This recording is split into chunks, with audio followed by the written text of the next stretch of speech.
ফ্লোরে বলেছি 5% দিয়ে ঘোষণা করা হয়েছে, অত্যন্ত স্বাগত। এবং মুখ্যমন্ত্রী যদিও বলতে পারলেন না নিয়মিতের সাথে অনিয়মিতের পাবিকে। অনিয়মিত মানে হলো ফিক্সড পে, কন্টিনজেন্সি, ডিআরডব্লিউ। কারণ অতীতে দেখা গেছে নিয়মিত জন্য দেওয়া হলেও অনিয়মিত জন্য দেওয়া হয়নি। সর্বশিক্ষা অভিযান, রেগা, ন্যাশনাল রুরাল হেলথ মিশনে যারা আছে এরা সেই 18 সালে যা পেতেন তার থেকে 1 নয়া পয়সা পায়নি। অতীতে এরকম কখনোই হয়নি, কিন্তু এই সরকার আসার পর এই জাতীয় বৈষম্যগুলো হচ্ছে। আমি জিজ্ঞেস করেছিলাম, মুখ্যমন্ত্রী দুবার দাঁড়ালেন, কেন যেন বলতে পারলেন না জানি না, হয়তো তথ্য তার কাছে নেই। কারণ এগুলি ওনারা ঠিক সেরকমভাবে জানার চেষ্টাও করেন না, জানতে চেষ্টা করলে তিনি বলতে পারতেন না, এ কথা বলছি না। এগুলো সম্পর্কে বরাবরই তো উদাসীন। কিন্তু এই জায়গাতে একটা টেকনিক্যাল কথা মাননীয় সুদীপ রায় বর্মন তুলেছেন এবং আমিও তার সাথে সহমত পোষণ করি। আরে 2 সেকেন্ড আগে অর্থমন্ত্রী বাজেট পেশ করলেন, সেই বাজেটে ঘাটতি দেখানো হলো। অর্থাৎ এই কাজ করার পর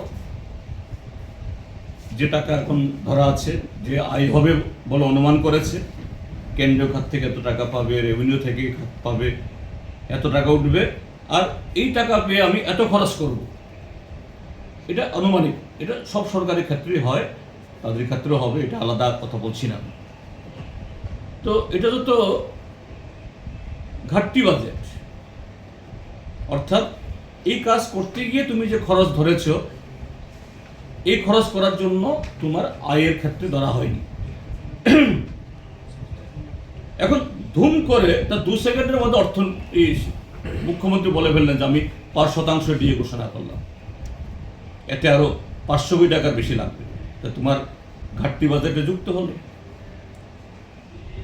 তো এটা সম্পূর্ণ একটা প্রচলিত যে কনভেনশন, এ থেকে আলাদা। আরে তোমার এত বাহবা করাতে, তুমি তো 25 তারিখ বললেও তোমার বাহবা থাকবে।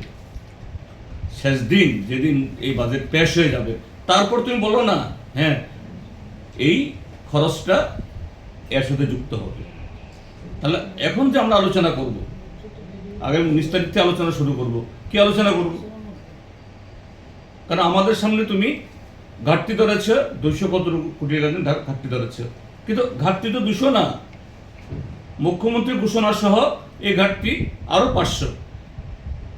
কিন্তু এই কথাটা কাগজপত্রে নেই।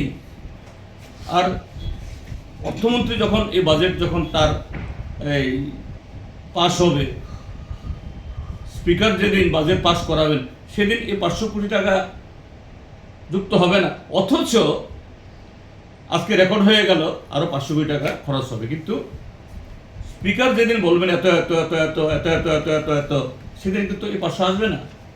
তো এটা এক ধরনের যে প্রচলিত যে এই বিধানসভার যে নিয়ম কানুন, এটাকে সাইলেন্ট করা না। আমি বুঝি না, ঠিক আছে ডাক্তার মানিক শাহ, মাননীয় মুখ্যমন্ত্রী মহোদয় এবং প্রণজিৎ সিংহ মহোদয়ের পক্ষেও এগুলি একটু ওনারা নতুন, না বোঝাটা কোনো অপরাধ কিছু না।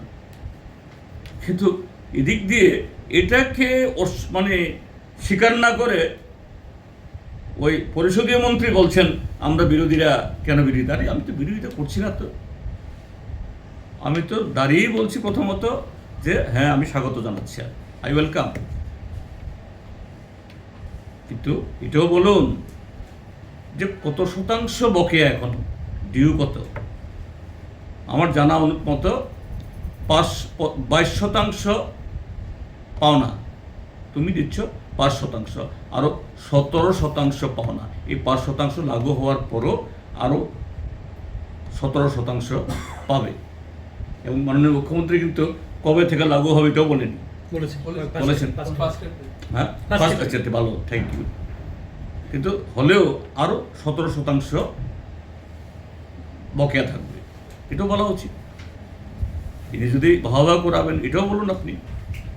এই খরচটা কি বাজেট বরাদ্দের বাইরে মনে হচ্ছে? না এখন এখন শুনো, বাজেটে কি হয়, বাজেটে একটা সবসময় একটা প্রস্তাব নিয়ে আসা হয়, কিন্তু সরকার মনে করলো যে না আমি এই খাতে খরচ করবো, কিন্তু বাজেটে নেই।